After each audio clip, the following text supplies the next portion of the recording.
आज हम लोग पढ़ेंगे मालवेयर सॉफ्टवेयर यानी मैलिशियस सॉफ्टवेयर। ये टॉपिक कंप्यूटर के बहुत इंपॉर्टेंट टॉपिक है। मालवेयर जो मैलिशियस सॉफ्टवेयर होता है, ये बेसिकली एक हार्मफुल सॉफ्टवेयर होता है, जो कंप्यूटर को नुकसान पहुंचाता है, कंप्यूटर में मौजूद डेटा को, फाइल को, प्रोग्राम को नुकसान पहुंचाता है। तो इसके बारे में हम लोग देखेंगे कि ये क्या होता है, इसके टाइप कौन-कौन से हैं, आप एग्जाम में क्वेश्चन कैसे पूछे जा सकते हैं, तो एक-एक करके हम लोग डिस्कस करेंगे। अगर आप ये वीडियो यूट्यूब पे देख रहे हैं, तो चैनल को जरूर सब्सक्राइब कर लीजिएगा, बेल आइकन को प्रेस कर दीजिएगा। अगर आपको ये वीडियो अच्छा लगेगा, तो आप लाइब्रेरी अकेडमी ऐप पर कोर्सेस अवेलेबल है, केबीएस, एनबीएस, यूजीसी नेट का आप जाके ज्वाइन कर सकते हैं और अपना प्रिपरेशन स्टार्ट करके आप सिलेक्शन पा सकते हैं। तो इंट्रोडक्शन टू मालवेयर में कि मालवेयर होता क्या है? देखिए, मालवेयर का मेनली मतलब होता है मैलिशियस सॉफ्टवेयर। मैलिशियस सॉफ्टवेयर का मतलब हुआ हार्मफुल सॉफ्टवेयर। ये डिज़ाइन किया जाता है नुकसान पहुँचाने के लिए कंप्यूटर के नुकसान पहुँचाने का मतलब हुआ कंप्यूटर के ऑपरेशन को नुकसान पहुँचाना, कंप्यूटर में मौजूद सभी सॉफ्टवेयर, फाइल, डेटा को नुकसान पहुँचाना, चोरी करना या उसको डिलीट कर देना या उसको करप्ट कर देना, इस तरीके से गतिविधि शामिल होती है। सर्वर जैसे जो जैसा हमारा मेल होता है, ईमेल होता है, हम लोग मेल भेजते हैं तो सबसे पहले मेल सर्वर पे पहुँचता है, सर्वर से रिसीवर इन पे पहुँचता है। तो उस सर्वर पे भी अटैक किया जाता है या एनर्जी सेक्टर या हेल्थ सेक्टर में जो गवर्नमेंट के बड़े-बड़े ऑर्गेनाइजेशन हैं, जो काम कर रहे हैं, उन सेक्टर पे सर्वर को डैमेज करना। उसके बाद होता है क्लाइंट, उसके बाद होता है नेटवर्क, जो नेटवर्क होता है, उस पे भी ये हार्मफुल पहुँचाते हैं। इसके बहुत सारे टाइप होते हैं, जैसे वायरस होता है, वर्म होता है, ट्रोजन होता है, रैनसमवेयर होता है, फिशिंग होता है, स्पाइवेयर होता है, एडवेयर होता है, वाइपर होता है, स्केयरवेयर होता है। तो एक-एक करके हम लोग इसके कैरेक्टर को समझेंगे और देखेंगे कि एग्जाम में क्वेश्चन कैसे पूछा जाता है। सबसे पहला क्वेश्चन तो यही पूछा जाता है कि मालवेयर का फुल फॉर्म क्या होता है? तो मालवेयर का फुल फॉर्म होता है मैलिशियस सॉफ्टवेयर। एक तरह का सॉफ्टवेयर आप जानते ही हैं, सेट ऑफ इंस्ट्रक्शन होता है, तो ये भी पूछा जाता है कि ये मैलिशियस सेट ऑफ इंस्ट्रक्शन होता है मालवेयर का मतलब, ठीक है? तो आइए सबसे पहला हमारा टॉपिक होगा वायरस। तो सबसे पहला क्वेश्चन ये बनता है एग्जाम में कि वायरस का फुल फॉर्म क्या है? तो वायरस यानी वी, तो V for vital, I for information, R for resource, U for under, S for seize, यानी vital information resource under seize. इसका मतलब हुआ वाइटल मतलब इंपॉर्टेंट, महत्वपूर्ण जानकारी जो होती है, उस इंफॉर्मेशन को, उस रिसोर्सेज को ये सीज कर देता है, यानी कि उसको आप यूज नहीं कर सकते, एक तरह से अंडर सीज हो जाता है। तो इसका फुल फॉर्म होता है वायरस का। और ये देखिए, ये डिजाइन, ये जो अगर आपके कंप्यूटर या मोबाइल में ये आ गया वायरस, तो ये सेल्फ रेप्लिकेट कर लेता है, यानी कि अपना दूसरा कॉपी भी बना लेता है। लेकिन एक बात ध्यान रखिएगा, वायरस का एक कैटेगरी होता है कि जब तक ह्यूमन एक्शन नहीं होगा, तब तक ये अपना रेप्लिकेट नहीं बना पाता है और वो डेंजर साबित नहीं हो पाता है। जैसे क्या होगा कि आपके कंप्यूटर में आ गया, जैसे आपने कंप्यूटर ऑन किया या कोई फाइल ओपन किया, यानी कोई भी आपने एक्शन किया, बस वो इफेक्ट कर जाएगा। ठीक है? तो यही होता है। Spread from one system to another. Virus का एक क्वालिटी होता है कि अगर एक सिस्टम में अवेलेबल है, आपने उसमें पेन ड्राइव से अटैच किया और कोई भी फाइल या कॉपी आपने पेन ड्राइव में सेंड किया, फिर उस पेन ड्राइव को दूसरे कंप्यूटर में अगर आपने ले जाके उसको कनेक्ट किया, तो उस कंप्यूटर में भी वायरस चला जाएगा। इसीलिए यहाँ पे लिखा गया है स्प्रेड, यानी ये फैलता है एक सिस्टम से दूसरे सिस्टम में, यानी एक कंप्यूटर से दूसरे कंप्यूटर में भी फैलता है। अब इसका काम क्या होता है? ये डेटा को, एप्लीकेशन को और सिस्टम ऑपरेशन को नुकसान पहुँचाता है या बाधित कर देता है। यानी कि ये डैमेज कर देता है, डेटा वगैरह को करप्ट कर देता है, नुकसान पहुँचा देता है और सिस्टम ऑपरेशन को, जो भी सिस्टम है उसको, ऑपरेशन जो है उसको स्लो कर देगा या वर्क नहीं कर पाएगा। नेक्स्ट पॉइंट है कि एग्जीक्यूट ऑन ह्यूमन एक्शन, यानी कि ये ह्यूमन एक्शन से ही एग्जीक्यूट होता है, ठीक है? और वायरस की अवधारणा का जनक माने जाते हैं फ्रेड कोहेन, जो फाउंडर ऑफ वायरस हैं, उनका नाम है फ्रेड कोहेन। तो फ्रेड कोहेन और इस कुछ सॉरी, इसके कुछ एग्जांपल हैं, जैसे मिराई, आई लव यू। तो ये एक तरह का वायरस है आई लव यू, तो आप लोग समझ सकते हैं कि आई लव यू किसी से बोलने से पहले या कोई आपको बोले, तो थोड़ा सतर्क रहिए, क्योंकि ये एक तरह का वायरस है, ठीक है? अब बात आती है नेक्स्ट पॉइंट की कि फर्स्ट वायरस हिस्ट्री में कौन बना? तो फर्स्ट वायरस जो है उसका नाम था क्रीपर, जो 1971 में ये बनाया गया था और बनाने वाले थे बॉम थॉमस। और इसी के लिए एंटीवायरस, जो दुनिया का फर्स्ट एंटीवायरस बना, उसका नाम था रीपर। तो हम लोग इसके बारे में आगे पढ़ेंगे एंटीवायरस में, लेकिन क्रीपर जो था वो फर्स्ट वायरस इन हिस्ट्री था। इसको बनाने वाले थे बॉब थॉमस। देखिए, ये जब आता है वायरस, तो कुछ इस तरह से, मतलब ये क्रीपर वायरस जब अटैक करता है, तो वो क्या होता है, वो लिखता है आई एम द क्रीपर। आपके स्क्रीन जैसे आप कंप्यूटर ओपन करेंगे, तो वहाँ पे लिखेगा आई एम द क्रीपर और लिखेगा catch me if you can, मुझे पकड़ो अगर ये कर सकते हो तो, मतलब इसका हिंदी हुआ तो कैच मी। उसके बाद ये एक फर्स्ट बूट वायरस जो है, first boot virus, boot sector virus, ये था ब्रेन, इसका नाम था ब्रेन और इसको 1886 में क्रिएट किया गया था। इसके क्रिएटर थे अजमत फारूक अलवी। ये पाकिस्तानी मूल के व्यक्ति थे, इसीलिए ये बहुत बार कमेंट किया जाता है कि पाकिस्तान कुछ अच्छा चीज़ नहीं बना पाया, लेकिन वायरस ज़रूर बना दिया। ठीक है? तो इसलिए कभी पूछा जाए कि फर्स्ट बूट सेक्टर वायरस, देखिए दुनिया में पहला वायरस के तौर पे या क्रीपर है, लेकिन बूट सेक्टर वायरस, अब बूट सेक्टर वायरस कहने का क्या मतलब है? जब कंप्यूटर को हम पहली बार ओपन करते हैं, तो वो प्रोसेस कहलाती है बूटिंग। तो बूटिंग प्रोसेस के समय ये वायरस अटैक करता है और आपका कंप्यूटर ऑन होने नहीं देगा। अगर ऑन हो भी गया तो बहुत स्लो होगा, मतलब 2-2 3-3 घंटा लग जाएगा या उसको पूरा डैमेज कर देगा, आपको बूटिंग प्रोसेस को पूरा स्लो कर देगा। अब ये वायरस कहाँ पे सबसे ज़्यादा डेंजर होता है? हम लोग जैसे आम जनता है तो हम लोग के लिए क्या हुआ, गड़बड़ हो गया, चलो कल बनवाते हैं। लेकिन अगर सोचिए कि युद्ध के समय अगर आपका कोई रडार सिस्टम वर्क कर रहा है, उस रडार सिस्टम के जो कंप्यूटर सिस्टम है, उसमें अगर ये वायरस अगर आ जाए, तो आप युद्ध के समय आप अपना सिस्टम ऑपरेट नहीं कर पाएँगे, तो ये उस समय के लिए बहुत डेंजर साबित हो जाएगा। हेल्थ सेक्टर में साबित हो जाएगा, मान लीजिए कोई हॉस्पिटल है, उसके इस पूरे सिस्टम को शट डाउन किया जाए, तो ऑपरेशन वगैरह सब कुछ चीज़ें बाधित हो जाएगी। तो ये बूट सेक्टर वायरस का मतलब है कंप्यूटर जब बूटिंग प्रोसेस पे हो, जो ऑन करने की प्रोसेस पे, उसी समय ये अटैक करता है। ठीक है? चलिए नेक्स्ट पॉइंट हम लोग डिस्कस करते हैं। नेक्स्ट पॉइंट है वायरस टाइप। अब देखिए वायरस के कुछ टाइप है, जैसे एक रेसिडेंट वायरस होता है, दूसरा नॉन रेसिडेंट होता है, तीसरा एप्लीकेशन सॉफ्टवेयर वायरस होता है, चौथा पॉलीमॉर्फिक वायरस होता है। तो देखिए रेसिडेंट वायरस का मतलब होता है, रेसिडेंट मतलब होता है घर, आवास। तो ये वायरस क्या करता है, रैम में जो हमारा रैंडम एक्सेस मेमोरी है, उसमें अपना आवास बना देता है, वहीं पे रहता है और एक-एक करके आपको फाइल को डैमेज पहुँचाता है। यानी कि फाइल और प्रोग्राम को भी, ऐसा नहीं है फाइल सिर्फ, और भी प्रोग्राम है, जैसे आपके कंप्यूटर में वीडियो एडिटिंग सॉफ्टवेयर है या आपके फोटो एडिटिंग सॉफ्टवेयर है या कोई वर्ड फाइल का सॉफ्टवेयर है, तो इस तरह के प्रोग्राम सॉफ्टवेयर को भी ये नुकसान पहुँचाता है। दूसरा होता है non resident virus. Non resident virus ऐसा होता है कि रैम में लोड तो होता है, बट ये रैम में रुकता नहीं है, ये चला जाता है, लेकिन फाइल को टारगेट कर देता है। फाइल जो होते हैं, जो प्रोग्राम फाइल होता है, उनको इन्फेक्ट कर देगा, उनको डैमेज कर देगा, उनको करप्ट कर देगा, ताकि आप यूज़ ना कर पाएँ। तीसरा सॉफ्टवेयर होता है एप्लीकेशन सॉफ्टवेयर।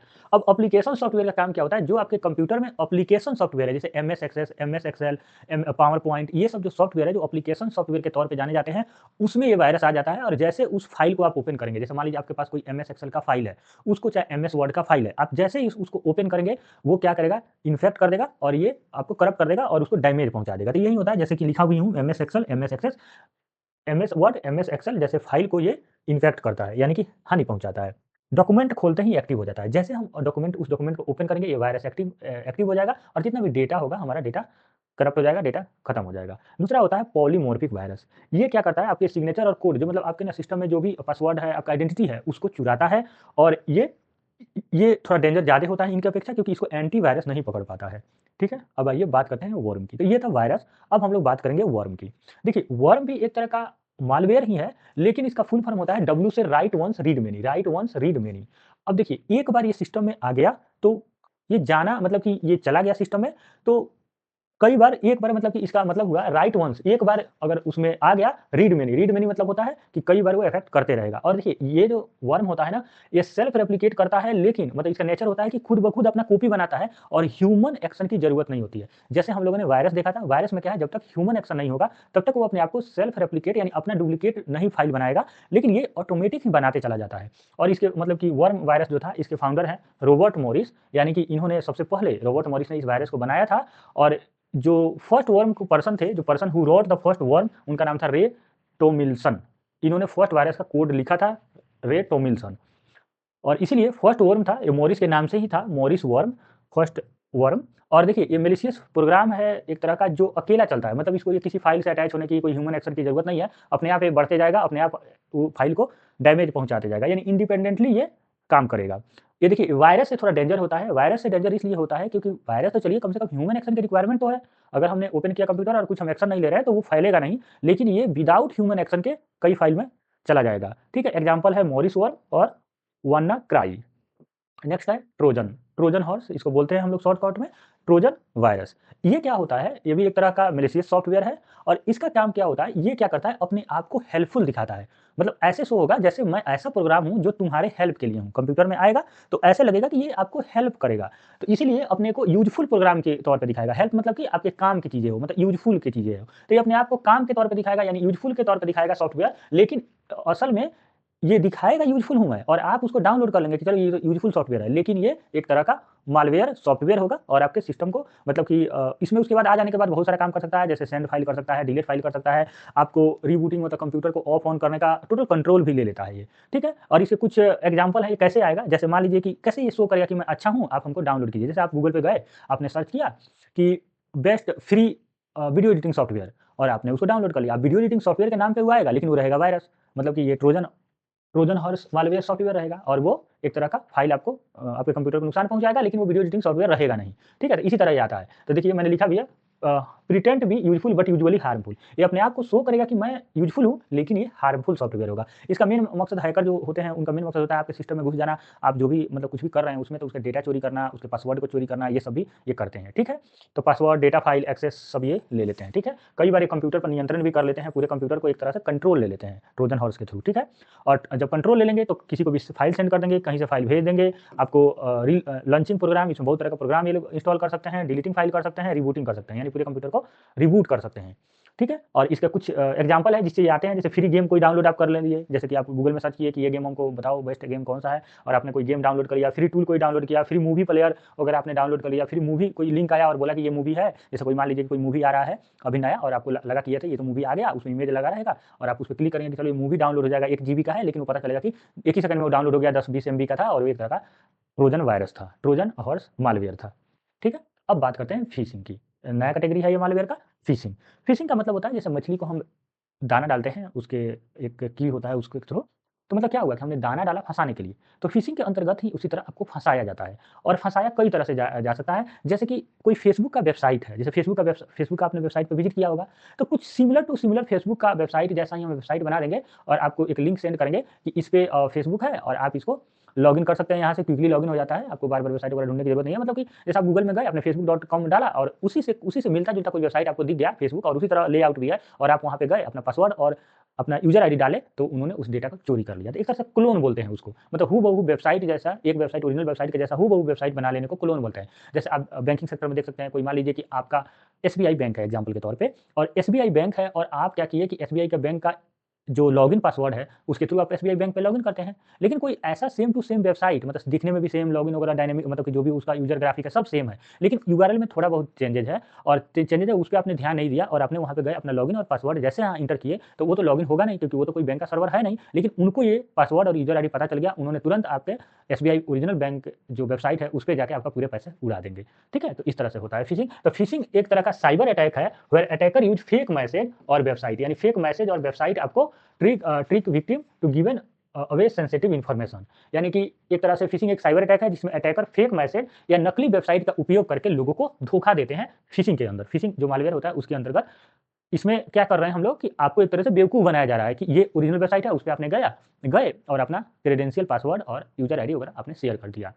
जिसमें copy version of real website का एक कॉपी वर्ज़न ही बना लेते हैं। लॉगिन क्रेडेंशियल जो कि यूज़र, पासवर्ड, ईमेल, ओटीपी ये सब कम चीज़ें आपको चोरी कर लेते हैं ये। और इसमें जैसे कभी भी आप कोई भी वेबसाइट अगर ओपन करते हैं और ओपन करते वक़्त अगर आपको एचटीटीपीएस से शुरू नहीं दिखता है, जैसे ऐसे एचटीटीपीएस ऐसे अगर डब्ल्यूडब्ल्यूडब्ल्यू एस इससे शुरू नहीं दिखता है कोई वेबसाइट, उस वेबसाइट को आपको विज़िट नहीं करना चाहिए क्योंकि वो वेबसाइट हो सकता है फेक वेबसाइट हो और वो आपका डेटा को चोरी कर दे, वहाँ पे आपका डेटा सिक्योर नहीं होता है। तो ज़्यादातर ये देखा गया है कि जो फ़िशिंग टाइप के जो अटैक होते हैं साइबर अटैक होते हैं, इसमें क्या होता है कि क्लोन वेबसाइट तो बनते हैं, लेकिन उसमें एचटीटीपीएस से शुरुआत नहीं होता है। जब भी रियल और सिक्योर वेबसाइट होता है, वो एचटीटीपीएस से शुरुआत होता है। तो ये पहचानने का तरीका है। कई बार क्या होता है कि फेसबुक वगैरह पे मैं देखता हूँ, मेरे ही जान-पहचान के लोग मुझे ऐसा फेसबुक भेजेंगे कि जैसे कि मतलब फ़ोटो भेजेंगे या कुछ ऐसा भेजेंगे, एपीके फाइल भेजेंगे, जैसे डॉट एपीके फाइल होता है, एपीके ऐसे कुछ लिखा रहेगा डॉट एपीके फाइल, इसको कभी भी गलती से ओपन नहीं करना चाहिए आप लोगों को। क्योंकि एपीके फाइल जो है, ये हो सकता है वायरस हो, मतलब एक तरह का जो भी मालवेयर हो और वो आपके मोबाइल में इंस्टॉल हो जाएगा और आपका डेटा वगैरह सभी चोरी कर लेगा, बैंकिंग पासवर्ड वगैरह चोरी हो जाएगा, आपके साथ साइबर फ्रॉड हो जाएगा और आपके पैसे चले जाएँगे। पैसे के साथ-साथ आपकी इमेज और बहुत सारी चीज़ें चली जाती है। तो एपीके फाइल कभी भी व्हाट्सएप वगैरह पे आए, कोई भी व्यक्ति भेजे, अगर आपके वो जान-पहचान का नहीं है, तो उसको सीधे ब्लॉक मार दीजिए। अगर कोई जान-पहचान का है, तो उसको डाँटिए, सुनाइए कि भाई तुम एपीके फाइल क्यों भेज रहे हो, फालतू की चीज़ें। और अगर तुमको इतना ही मतलब वो क्या बोलेंगे कि happy new year, happy birthday dot APK चाहे दीपावली, इस तरह से जो मैसेज होता है ना, उसको भेजेंगे और नहीं तो बोलेंगे कि पीएम योजना है, कोई योजना का नाम दे देंगे और बोलेंगे कि पीएम योजना से ₹20,000 पर मंथ पाएँ या ₹2,000 पर मंथ पाएँ। इस तरह से आपको ईमेल बना के एपीके फाइल डाउनलोड करवा लेंगे। तो एक तरह का ये फँसाना हुआ, फिशिंग इसी को बोलते हैं फिशिंग, समझे?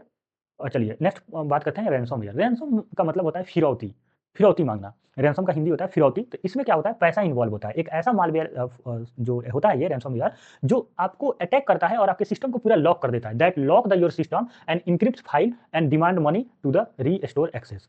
मतलब जब आपके कंप्यूटर पे आएगा तो क्या करेगा ये कि मतलब आपको लॉक हो जाएगा, स्क्रीन लॉक आएगा और वहाँ पे कुछ एक मैसेज आएगा कि इतना बिटकॉइन हमको दे दीजिए चाहे इतना रुपया आप इसमें ट्रांसफ़र कीजिए, तो मैं ये एक्सेस आपको दूँगा। तो एक तरह से पैसा आप दे देंगे, तो वो लोग उस मैसेज को हटा देंगे, यानी आपका सिस्टम। और देखिए, ये तो नॉर्मल व्यक्ति पर वो अटैक नहीं करते हैं, बेसिकली गवर्नमेंट साइट, नेवी का साइट, आर्मी का, मतलब बिजली विभाग की वेबसाइट, इस तरह की चीज़ें जो होती है, बड़े-बड़े बैंकिंग सेक्टर पे पूरे वो हमला करते हैं, अरबों-खरबों की डिमांड करते हैं। तो उसी को बोलते हैं हम लोग रैनसमवेयर। रैनसम मतलब जहाँ पे आपके सिस्टम को लॉक कर दिया जाए और आपसे फिरौती माँगा जाए, ठीक है? तो वहीं मैंने लिखा है, रैनसमवेयर एक ऐसा मालवेयर होता है, जो आपके कंप्यूटर या मोबाइल को लॉक कर देता है और या उसकी फाइल को एन्क्रिप्ट कर देता है, जो आप खोल नहीं सकते, और खुलती नहीं है फाइल, और उसके बदले में ये पैसे माँगते हैं, मतलब फिरौती माँगते हैं। डिमांड में फिरौती माँगते हैं, पैसे माँगते हैं। देखिए, इसमें एन्क्रिप्ट कर देंगे सारे फाइल को, एक्सेस आपको ब्लॉक कर देंगे, डिमांड करेंगे पैसा का, और फेक ईमेल, फेक लिंक और इन्फेक्टेड अटैचमेंट से ही आता है। जैसे आपको कोई एक फेक मेल आएगा कि आपको $20,000 $20,000 आपको इनाम में मिला हुआ है। आप इस लिंक पे क्लिक करके अपना डिटेल फिल अप कीजिए और इस पैसा को अपने बैंक अकाउंट में ट्रांसफ़र कर लीजिए। और आप उस लिंक पे क्लिक करेंगे, आपको पता ही है आजकल कोई चाय नहीं पिलाता है, आपको 20,000 यूरो डॉलर कौन दे देगा, चाहे डॉलर कौन दे देगा, चाहे रुपया ही कौन दे देगा। तो इस तरीक़े से आपको फेक ईमेल आएगा, फेक लिंक आएगा कोई कि इस लिंक पे क्लिक करिए और अपना डिटेल भरिए, प्रधानमंत्री मतलब कि बेरोज़गार योजना के तहत ₹10,000 मिल जाएँगे, या महिला कोई निधि के तहत कुछ भी, आपको ऐसे बेवकूफ़ बना के आपको ये, मतलब कि आपको ये अटैक आएगा। देखिए, इसमें भी फेक ईमेल, फेक लिंक वगैरह आ रहा है, और इसमें भी फ़िशिंग में भी फेक ईमेल लिंक के थ्रू आपको फँसाया जा रहा है। दोनों में बेसिक अंतर ये है कि इसमें आपको फिरौती नहीं माँगी जाती है, इसमें आपके पैसे, डेटा उड़ा दिए जाते हैं, ठीक है? लेकिन रैनसमवेयर में आपको लॉक कर दिया जाएगा सिस्टम, और फिर फिरौती माँगी जाएगी कि आप इतना हमको पैसा दीजिए। दोनों में बेसिक अंतर यही है, और सबका तो हानि एक ही है कि डेटा डिलीट करना, कंप्यूटर पे कंट्रोल पाना, आपके जो इम्पोर्टेंट डेटा है, मतलब कि क्रेडिट कार्ड, डेबिट कार्ड, इस सब चीज़ों का नंबर वगैरह, ये सब चोरी करना, डेटा का लॉस हो जाता है। अब फर्स्ट रैनसमवेयर जो था, उसका नाम था AIDS/PC साइबोर्ग, ये फर्स्ट रैनसमवेयर मालवेयर था। इसमें कुछ अभी रैनसमवेयर कुछ अटैक हुए हैं 2025 वगैरह में, जैसे कि एक आया था हंटर इंटरनेशनल, ये हेल्थ केयर सेक्टर पे हमला किया था 2025 में। मेडुसा रैनसमवेयर, ये गवर्नमेंट एजेंसी और स्कूल पे टारगेट किया था। ये लॉकबिट 4 आया था अभी 2025 में, ये रैनसमवेयर फैमिली का ही वायरस था, लॉकबिट 4.0, इसने अटैक किया था। और एक आया था रायसीडा, ये हेल्थ केयर सेक्टर पर, और अकीरा रैनसमवेयर आता है यूनिवर्सिटी वगैरह के आईटी सेक्टर पे, ये था। एक लॉकबिट देखिए 3 और लॉकबर्ट 4, ये भी एक तरह का आया था, गवर्नमेंट वगैरह एजेंसी पे टारगेट किया था। ब्लैक कैट और एलपीपीएच, ये भी एफबीआई ने, इसको क्या हुआ था, ये ब्लैक कैट और एलपीएचबी, ये इंपॉर्टेंट हो जाता है, क्योंकि ब्लैक कैट जो है, ये क्या हुआ था कि एफबीआई ने इसको टेक डाउन किया था। ये हेल्थ केयर और आपका क्रिटिकल जो सेक्टर थे, उस पे अटैक था। एफबीआई अमेरिका का federal bureau of investigation, America का सबसे बड़ा खुफिया एजेंसी है, और इसने, अमेरिका का खुफिया एजेंसी ने इसको मतलब ये बहुत मतलब एक तरह से हेल्थ केयर वगैरह पे ज़्यादा अटैक हुआ था, तो उसको एफबीआई ने इसको डाउन किया था। दुनिया में सबसे ज़्यादा जो अटैकर हैं, साइबर अटैकर हैं, वो चाइना में हैं, और उसके बाद अमेरिका में है, रशिया में है, भारत बहुत नीचे आता है, क्योंकि भारत के लोग जो हैं, वो आईटी सेक्टर में आगे हैं, लेकिन किसी को नुकसान पहुँचाने के सेंस में नहीं होते हैं, जितने दुनिया के दूसरे देश होते हैं इस लाइन में।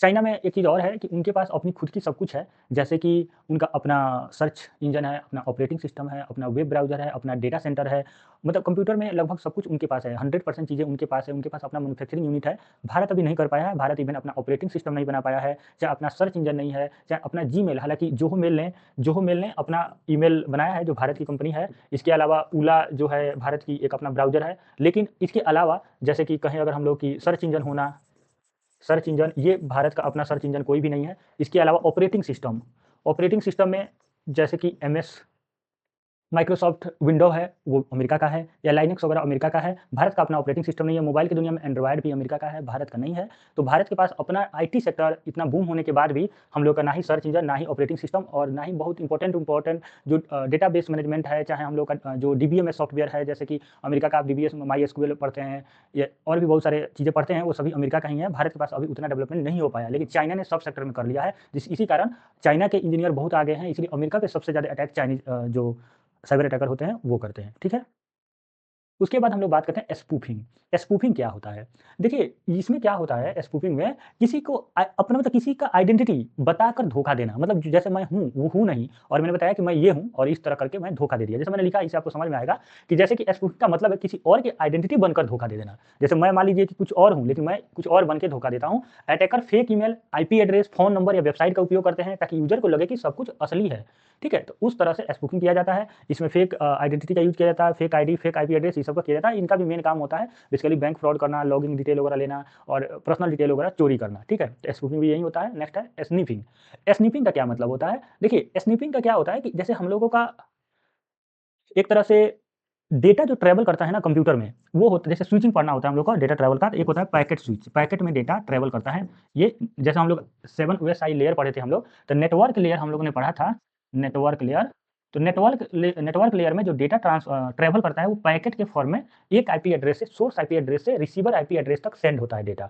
तो ये पैकेट को चुरा लेते हैं, जो डेटा ट्रांसफर हो रहा है उसी बीच में वो पैकेट को चुरा लेते हैं, और उसी पैकेट में तो डेटा होता है, पासवर्ड होता है, व्यक्ति की पर्सनल इन्फॉर्मेशन होती है, क्रेडेंशियल होती है, उसको वो चुरा के वो क्या करेंगे कि उसका इस्तेमाल करेंगे किसके लिए?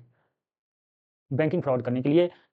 गवर्नमेंट की अगर साइट है तो बहुत तरह से थ्रेट हो सकते हैं, उन सब चीज़ों को करते हैं। तो ये एक तरह का डेटा पैकेट को चुराते हैं, जैसे पासवर्ड, ईमेल, डेटा पैकेट के थ्रू ये लोग password, email, user name, banking information को ये चुरा लेते हैं। तो ये सीक्रेटली होता है, सीक्रेटली कैप्चर कर रहे हैं। इसमें क्या है कि डेटा ट्रैवलिंग के दौरान ये चोरी कर रहे हैं, ना ही आपके कंप्यूटर में आ रहे हैं, ना ही आपके मोबाइल फ़ोन में आ रहे हैं। एक तरह के स्नीफिंग, मतलब एक तरह से दूर बैठे हुए डेटा का ट्रैवलिंग हो रहा है नेटवर्क पे, वहीं से उन्होंने चुरा लिया। ठीक है? इसमें इसको बचने के लिए वीपीएन का यूज़ किया जाता है, वर्चुअल प्राइवेट नेटवर्क। एक प्राइवेट नेटवर्क होता है जिसको ये मतलब कि नेटवर्क जो होता है उसमें प्राइवेट नेटवर्क जब रहेगा तो वो पर्सनल रहेगा, तो उस तरह से प्राइवेट नेटवर्क होने के की वजह से उसमें वो लोग इंटर नहीं कर पाते हैं, डेटा का चोरी नहीं कर पाते हैं। जैसे आप मान लीजिए सैटेलाइट कम्युनिकेशन कर रहे हैं और आपका इन्फॉर्मेशन पाकिस्तान बॉर्डर से या दिल्ली से कॉन्टैक्ट है, और पाकिस्तान बॉर्डर से कोई मैसेज आता है दिल्ली तक, तो उस बीच में पाकिस्तानी कोई जो अटैकर है, साइबर अटैकर, उन्होंने क्या किया, उस डेटा को चोरी कर लिया और उस चीज़ को सुन लिया कि ये क्या कम्युनिकेशन हो रहा है। वही बात आप समझ लीजिए, वहीं से आपको समझ में आ जाएगा।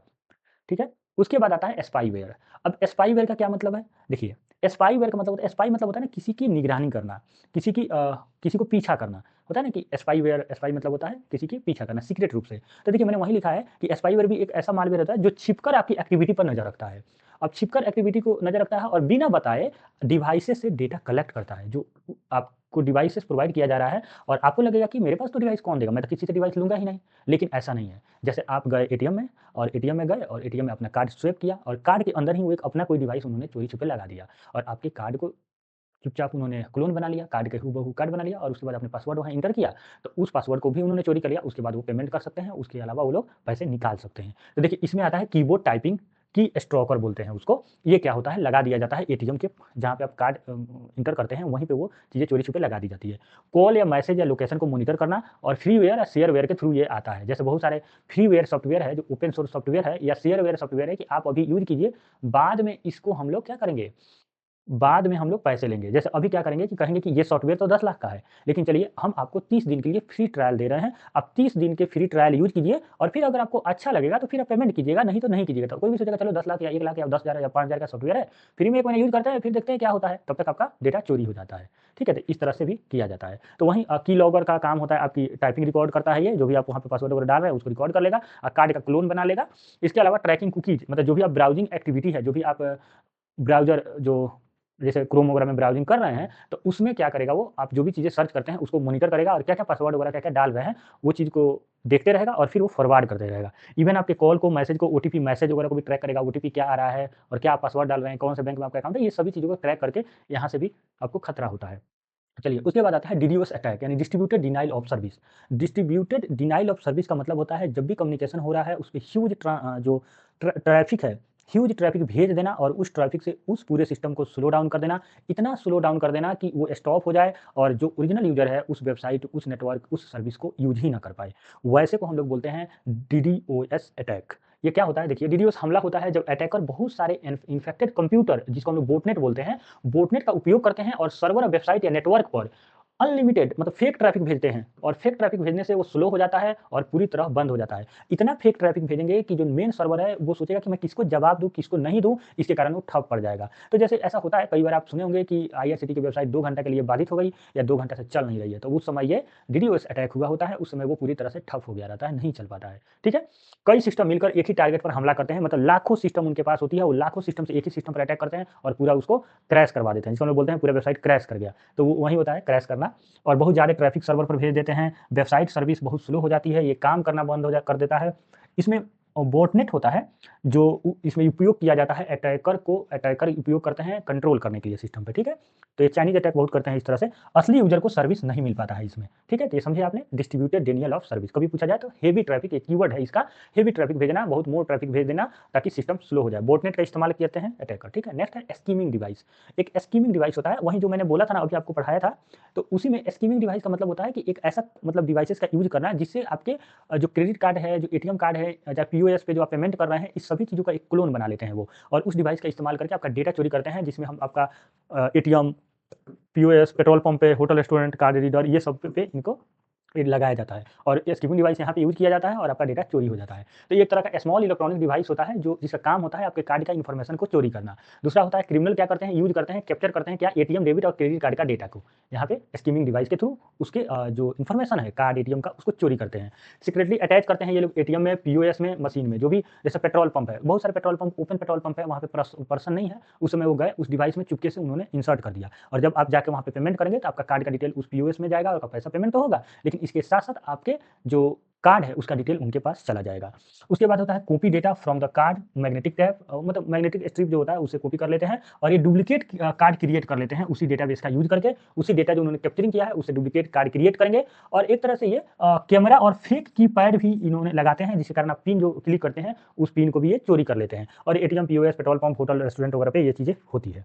उसके बाद आता है रोग्यू मालवेयर। तो रोग्यू मालवेयर क्या होता है? एक तरह का एंटीवायरस मतलब टूल जैसे ये क्या होता है ना कि ये दिखाते हैं कि ये क्या होगा रोग्यू मालवेयर में ये दिखाएँगे ना आपके कंप्यूटर में बहुत वायरस है और मैं तो आया हूँ आपको प्रोटेक्ट करने के लिए। तो ऐसे मैसेज आएगा कि your computer has affected by virus, please scan and remove the virus और क्लिक का ऑप्शन दिखाएगा। यानी कि आप में बहुत वायरस आ गया है, आप इस पे क्लिक करेंगे वायरस रिमूव हो जाएगा। क्लीन अप हूँ मैं मतलब क्लीन अप हूँ, क्लीन कर दूँगा आपके कंप्यूटर के वायरस को। उस तरह से ये इंटर कर जाते हैं और फिर बाद में आपको पैसे की डिमांड करते हैं। देखिए, ये दिखाता है कि आपके कंप्यूटर में बहुत वायरस है और आपको डराकर मनी और पेमेंट माँगता है। फेक सॉफ्टवेयर बनाकर धोखा देता है। Fake antivirus, fake security tool सबसे कॉमन है इसमें। यानी फेक एंटीवायरस के तौर पे आएगा, फेक सिक्योरिटी टूल के तौर पे आएगा और आपका एक तरह से डेटा को चोरी करेगा और आपको पैसे की डिमांड करेगा। और इसमें क्या होगा कि फ़ॉल्स वार्निंग दिखाएगा। वही मैंने बोला ना कि वायरस अलर्ट दिखाएगा कि आपके कंप्यूटर में वायरस है, चाहे मोबाइल में वायरस है और ये वायरस का फ़ोटो आएगा, वायरस क्लीन अप कीजिए या इसको डिलीट कीजिए। और आप देखिए एक बात उसमें नो का भी ऑप्शन होगा, येस का भी ऑप्शन होगा। आपने कोई भी प्रेस किया ना तो आप अफ़ेक्टेड हो गए। आपका कंप्यूटर, मोबाइल गया काम से। तो इसमें क्या करना होता है ना कि कुछ भी नहीं करना होता है, मोबाइल ऑफ कर दीजिए। क्या नहीं कर सकते आप नो करेंगे तब भी वो इंस्टॉल हो जाएगा, येस करेंगे तब भी क्योंकि उन्होंने ऐसा ही सिस्टम बनाया होता है कि दोनों के केस में येस या नो में यानी क्लीन करे या सम टाइम मोर मतलब आपने मोर का भी ऑप्शन दबा दिया, कुछ भी वहाँ 2 ऑप्शन दिख सकते हैं, तो आपका सिस्टम, आपका कंप्यूटर में ये मालवेयर इंस्टॉल हो जाएगा। तो इसलिए आप इस बात का ध्यान रखें कि उसमें कोई भी एक्शन नहीं करना है। ना ही येस में एक्शन करना है, ना ही नो में करना है। आपको सीधे कंप्यूटर, मोबाइल को ऑफ कर देना है, ठीक है? मनी माँगते हैं, वायरस हटाने के लिए कहते हैं पैसा दीजिए, तो हटा देंगे या खुद मालवेयर इंस्टॉल करता है। ये खुद ही मालवेयर इंस्टॉल करेगा, बोलेगा कि मैं अच्छा हूँ, मैं तो आपको आया हूँ, वायरस आपके कंप्यूटर में आ गया है, उसको रिमूव करना है, लेकिन ये खुद इंस्टॉल हो जाएगा। यूज़र को ट्रैप में फँसाता है, सोशल इंजीनियरिंग का एक तरीका है, यानी कि लोगों को डरा दो कि वायरस है और सोशल इंजीनियरिंग का ये पार्ट है और डरा दो कि वायरस है और खुद वायरस रहो, ठीक है? एक आता है वाइपर मालवेयर। वाइपर मतलब होता है ना जैसे कि वाइपर होता है घर में तो वाइपर से हम लोग पोंछा लगाते हैं, तो पूरा क्लीन कर देते हैं घर को, चमका देते हैं। उसी तरह इसका काम कुछ नहीं है, ये पैसा-वैसा कुछ नहीं माँगेगा, लेकिन ये जब मालवेयर आएगा तो आपका कंप्यूटर का सभी डेटा को डिलीट कर देगा। पूरा विंडो-विंडो सब डिलीट मार देगा। तो ये जैसे मान लीजिए हम लोग का कंप्यूटर के लिए तो उतना इम्पोर्टेंट चीज़ें नहीं होती है, लेकिन मान लीजिए कि ये काम हो जाए किसी बैंकिंग सेक्टर में, ठीक है? बैंकिंग का डेटाबेस ही उड़ जाए या जैसे जियो का नेटवर्क है उसी का डेटाबेस उड़ जाता है। जियो को पता ही नहीं चलेगा कि हमारा मोबाइल कितने दिनों के लिए रिचार्ज हुआ है, 10 दिनों के लिए है मेरा कि ये 10 सालों के लिए है, तो पता ही नहीं चलेगा। तो इस तरह से अटैक जो होते हैं वो डेंजर होते हैं वाइपर मेल में। इसमें क्या होता है permanently destroy data and make recovery impossible मतलब इस तरह से डेटा डिलीट मारेगा आपके सिस्टम का कंप्यूटर का कि उसका रिकवरी ही नहीं हो पाएगा। हार्ड डिस्क की डेटा स्ट्रक्चर को बदल देगा और make data recovery almost impossible कर देगा और टारगेट होता है company, government, bank, critical system जो भी मतलब कि आर्मी का या बैंकिंग सेक्टर का या पावर सेक्टर का इस तरह के जो डेटाबेस है उसको उड़ाने का ये काम करता है। ये बहुत डेंजर होता है और ये सिर्फ डिस्ट्रक्शन का काम करता है। इसको किसी पैसे वैसे से मतलब नहीं है, ये बस उड़ा दो, सब कुछ उड़ा दो, सब कुछ डिलीट कर दो। तो ये होता है वाइपर मालवेयर। उसके बाद आता है टाइम बॉम्ब और लॉजिक बॉम्ब का कांसेप्ट। इसमें 2 चीज़ें होती है, जैसे एक वायरस और होता है जो वो अच्छी कंपनियाँ बनाती है। जैसे आप कोई मान लीजिए कि आपने कोई सिस्टम अपने कंप्यूटर में इंस्टॉल किया और उस सिस्टम बनाने वाली कंपनी ने उसको पैसे चाहिए, तो वो क्या करेगी कि एक 3 साल का गारंटी देगी आपको कि ये कंप्यूटर का आपका गारंटी रहेगा, इस सिस्टम का गारंटी रहेगा 2 साल का, ठीक? और 2 साल 3 महीना होने पर एक ऑटोमेटिक उसमें वायरस डाल देगी जो विदाउट किसी एक्शन के कुछ भी आपने एक्शन नहीं किया लेकिन वो 2 साल 6 महीना होते ही 6 महीना का अगर मान लीजिए 1 तारीख को 6 महीना हो रहा है, 1 तारीख 12 बजे तो 12 बजे अपने आप एक्टिव हो जाएगा वो। तो इसका मतलब हुआ टाइम बॉम्ब वो एक तरह का टाइम बॉम्ब है। तो अच्छी कंपनियाँ जो आपको सिस्टम बेच रही है, वही कंपनियाँ ऐसे वायरस इंस्टॉल करके आपको सिस्टम के साथ दे देगी जो 2 साल का गारंटी है, 2 साल तो सिस्टम चलेगा ही आपका और 2 साल 6 महीना होगा तो फिर क्या होगा? वो अपने आप उसमें वायरस आ जाएगा और उसके लिए उनके आप सर्विस सेंटर में जाएँगे, उनको तो ये बात पता है कि ये वायरस है, हम ही ने डाला है, तो उसके लिए आपको चार्ज कर लेंगे, फिर आपको 10,000 का सामान है तो उसपे 2-3 हज़ार फिर कमा लेंगे। फिर वो 2 साल बाद फिर वो एक्टिव हो जाएगा वायरस, फिर आपने फिर गए पैसा दिए, तो इस तरह से पैसे कमाने का एक ज़रिया है कंपनियों का। तो the time bomb activate automatically at the specific time और डेट। एक निश्चित तारीख पर ये एक्टिवेट हो जाता है। जैसे अगर एग्जांपल के तौर पर देखें तो 1 जनवरी 12 बजे ये एक्टिव होना है तो ऑटोमेटिक हो जाएगा। आप कोई एक्शन नहीं कीजिए, कंप्यूटर भी ऑन नहीं मत कीजिए, आप अगला दिन कंप्यूटर ऑन करेंगे तो वो ऑन ही नहीं होगा, प्रॉब्लम हो रहेगा उसमें, ठीक है? ट्रिगर टाइम डेट रहता है और ये एक्शन की ज़रूरत इसमें नहीं होती है। एक होता है लॉजिक बॉम्ब, एक कंडीशन बेस्ड ट्रिगर होता है। मतलब लॉजिक बेस्ड मतलब कि कुछ होगा, अगर ये काम आप करते हैं तो अपने आप एक्टिव हो जाएगा। इसका कहना ये है। तो logic bomb activate when specific condition और इवेंट अकर, यानी कुछ घटना ऐसी होगी उसके बाद ही ये एक्टिवेट होता है। जैसे कर्मचारी के कंपनी छोड़ने पर उनकी आइडेंटिटी कंपनी से ऑटोमेटिक डिलीट हो जाना, ठीक है? या किसी खास फाइल को खोलने पर ये चीज़ें एक्टिवेट हो जाएगा। तो एक तरह का ये कंडीशनल है और यूजर एक्शन की इसमें ज़रूरत होती है। तो एंटीवायरस ये एक ऐसा सॉफ्टवेयर होता है जो मालवेयर होते हैं उनको ब्लॉक करता है, उनको डिटेक्ट करता है, पता लगाता है, उनको ब्लॉक करता है, फिर उनको डिलीट भी करता है। तो वैसी जो सॉफ्टवेयर होती है उसको हम लोग बोलते हैं एंटीवायरस सॉफ्टवेयर। ये एप्लीकेशन सॉफ्टवेयर, यूटिलिटी सॉफ्टवेयर के अंतर्गत आता है। जो फर्स्ट एंटीवायरस था वो रीपर था। जो क्रीपर वायरस था फर्स्ट, उसी के जैसे नाम है रीपर, और इस एंटीवायरस के फाउंडर थे जॉन मैककेफे। तो इसलिए कुछ एग्जांपल है, कुछ कंपनियां हैं जो एंटीवायरस बनाती है, जिसमें विंडो डिफेंडर है, क्विकहिल है, मैककेफे है, नॉर्टन है,